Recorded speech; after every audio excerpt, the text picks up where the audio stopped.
Hi everyone, and welcome to Shellypurls tutorials. You can find me on Facebook, Instagram, and of course on YouTube. So today we're going to be looking at the chain stitch for crochet, which is the basic stitch which makes up a lot of what crochet is. It's the fundamental stitch. You can use it in a variety of ways. We're just going to make a big long chain with it today, and you can go from there. So obviously you'll need a crochet hook and you'll need some yarn. I'm just using some leftover yarn from something I made the other day, really. Nice big long scarf.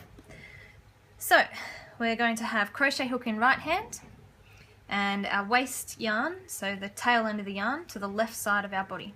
This is the right-handed method. I'm actually left-handed and I learnt the right-handed method.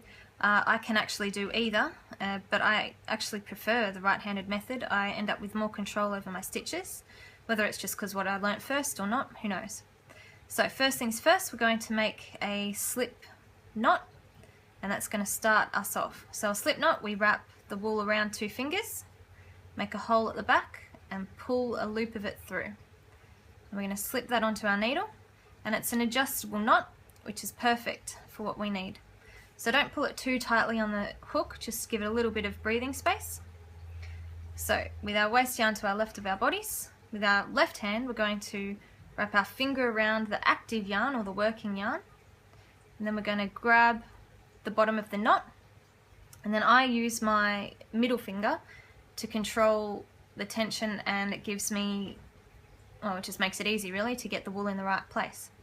So here we go. We're going to start by putting the hook in front of the yarn and between my fingers, underneath, and bringing it back around, and see how that catches the yarn on the hook of the crochet hook. So now we're going to pull the stitch that's already on the hook over and through, and that original slip knot is now down here, and now we have a new active stitch on our hook. So I'll show you again.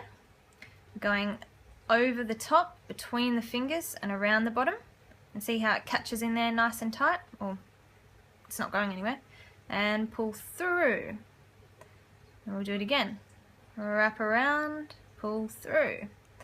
So when it gets too long and your hand's sort of too far away to control what you're doing, you can just drop it, pinch it up again near the top, and continue on. Now you want to try and get these stitches as even as possible, so really concentrate on that when you're beginning, trying to make all of these loops here the same size or very similar. So I'm going alright. I've got a little bit of a smaller one up here, but other than that they're all the same tension, I guess, same length. So I'm just going to keep going. Good thing about crochet, if you make a mistake and you slip your hook off, see how these can undo? You can just pop your hook back in the next one that's still, you know, okay. Re-jig your hand, get it all ready to go again, and off you go.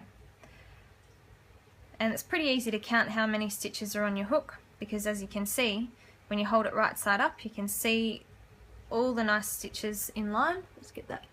Yep, you can see it. If we turn over, we have a definite wrong side. They've got bumps the whole way through. So it's easy to tell front from back, especially when you keep the tension the same. So I'll just run through it once more. We're going over the top, in between the fingers, and then underneath and pull through. Over the top, around, and pull through. So this you could do, I've had blankets which have asked me to do a couple of hundred, but you'll see you can actually do it pretty quickly and keep count.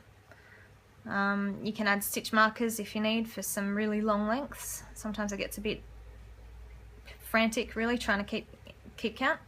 So there we have it, a nice big long stitch. Just, you know, shameless plug here, these are available in my Facebook page. I actually make these. They're nice and big to hold, easy to grip, and you know, you don't get sore hands when you've been crocheting for hours at a time. So over and through. So ways you could use this, you can then turn your work and go into, you know, the level above, or into, sorry, you turn around and you're working back across, and you know, do some stitches that way. Or if you need to join in the round, it's very easy. You just come all the way back to the beginning, push the hook through and do a slip stitch in, and then you join back in the round. There's many different ways you can use this chain technique. This is just one very basic way, and it's the basis for most, if not all, crochet. So there you have it. Thanks for watching. I hope you subscribe and leave me any comments or anything you want to see happen on this page. Thank you. Bye bye.